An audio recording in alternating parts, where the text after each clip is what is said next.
Welcome back to another technical deep dive here in the debug zone.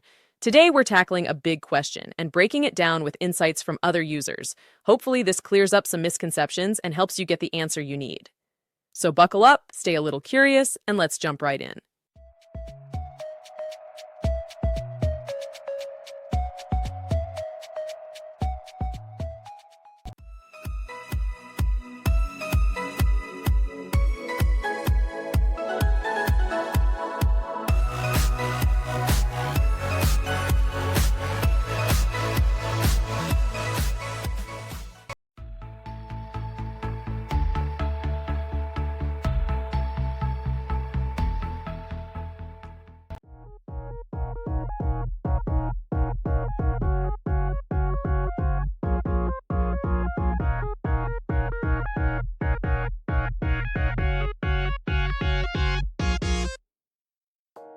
And that's a wrap.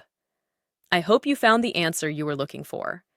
If you did, take a second to hit that subscribe button. It really helps out.